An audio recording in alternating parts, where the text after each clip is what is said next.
আশা করছি আমার আজকের রেসিপিটি তোমাদের কিন্তু খুব ভালো লাগবে। আজকের রেসিপিটি হলো দেশি চিকেন বা কান্ট্রি চিকেন। একবার হলেও কিন্তু এই দেশি চিকেনটাকে এইভাবে বানিয়ে দেখুন, খুব চটজলদি রান্না হয়ে যাবে, খেতেও কিন্তু দুর্দান্ত টেস্টি হবে। তো দেখো, দেখেই কিন্তু তোমাদের বেশ টেম্পটিং মনে হচ্ছে না? না, আমি প্রথমেই যেটা আমাদের করতে হবে, চিকেনটাকে খুব ভালোভাবে কিন্তু ওয়াশ করে নিতে হবে। আমি এখানে 1 কেজির ওপরে চিকেন নিয়েছি। আমার কিন্তু এই দেশি চিকেন খেতে খুব ভালো লাগে, তবে বেশ কয়েক বছর বাদে খাচ্ছি। তো ফার্স্টেই চিকেনটাকে একটু ম্যারিনেট করে রেখে দেব। তার জন্য কিন্তু আমি একটা পেস্ট করে নিয়েছি, আদা, রসুন আর চেরা কাঁচা লঙ্কা।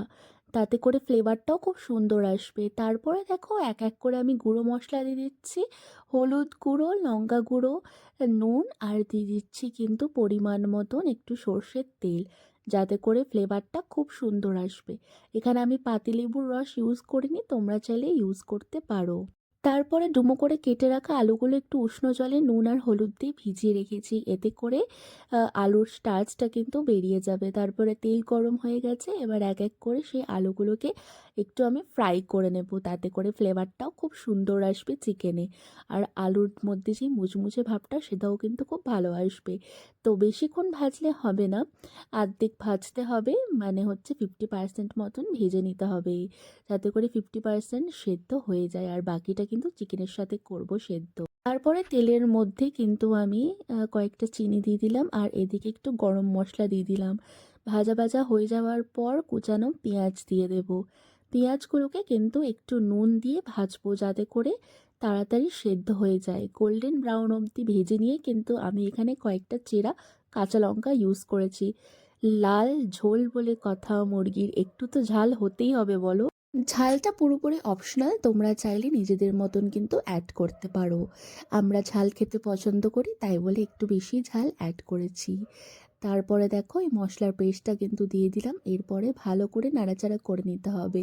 তারপরে ম্যারিনেট করে রাখা চিকেনটা দিয়ে ভালো করে কষিয়ে রসিয়ে মজিয়ে জমিয়ে রান্না করতে হবে। জানো তো, আমাদের এখানে কিন্তু বেশ ঝিরিঝিরি বৃষ্টি পড়ছে, আর ওয়েদার কিন্তু এখনও এইদিকে ঠান্ডা ঠান্ডাই আছে।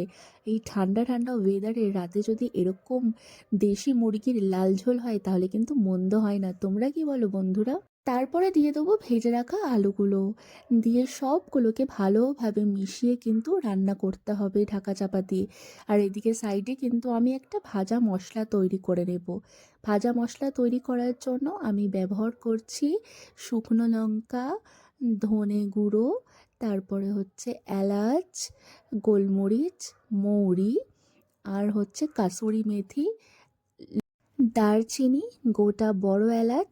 এইগুলোকে ভালোভাবে কিন্তু নাড়াচাড়া করে নিতে হবে। ও সরি, মৌরিও অ্যাড করেছিলাম। তো তোমরা একটু ভিডিওটা পজ করে দেখে নিও ভালো করে। দেখো, তারপরে কিন্তু ফ্লেমটা হাই করে মশলাটাকে ভেজে ঠান্ডা করে আমি পেস্ট করে নেব। আর এদিকে তার ফাঁকে একটু চিকেনটাকেও তো দেখতে হবে, তার কি অবস্থা। এই দেখো, এখানে কিন্তু আমার চিকেনটা অলমোস্ট অনেকটাই কুক হয়ে গেছে। এর ওপর দিয়ে কিন্তু আমি একটু গরম জল অ্যাড করে দেবো। সরি, ওটা ভিডিও করা হয়নি, একদমই ভুলে গেছিলাম ভিডিওটা অন করতে। তারপরে দেখো, একটু নাড়িয়ে চাড়িয়ে নেব, বেশি নাড়াচাড়া যাবে না, কিন্তু সেদ্ধ হয়ে গেছে। এতে চিকেনগুলো কিন্তু ভেঙে যেতে পারে, আলুগুলোও কিন্তু গলে যেতে পারে। তো এখানে কিন্তু তোমরা কাঁচা পেঁপেও অ্যাড করতে পারো এই রান্নাতে। আমার কাছে অ্যাভেলেবেল ছিল না, তাই আমি অ্যাড করিনি। দেখতে যতটা না ভালো লাগছে, খেতেও কিন্তু দুর্দান্ত টেস্টি হয়েছিল। তো যারা যারা আমার এই রেসিপিটি ফলো করে বানাবে, তারা কিন্তু অবশ্যই আমাকে একটা কমেন্টে জানিও কি কেমন লাগলো খেতে। ভাজা মশলা দেওয়ার পর কাঁচা ধনিয়া পাতাও দিয়ে দিয়েছি। ধনিয়া পাতা দিলে তার একটা ফ্লেভারই আলাদা আসে।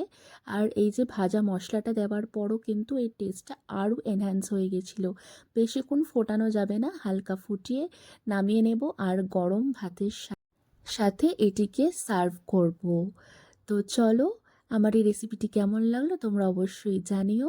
Tata, bye bye. আবারও একটি নেক্সট রেসিপির সাথে তোমাদের সাথে দেখা হবে। Thank you for watching.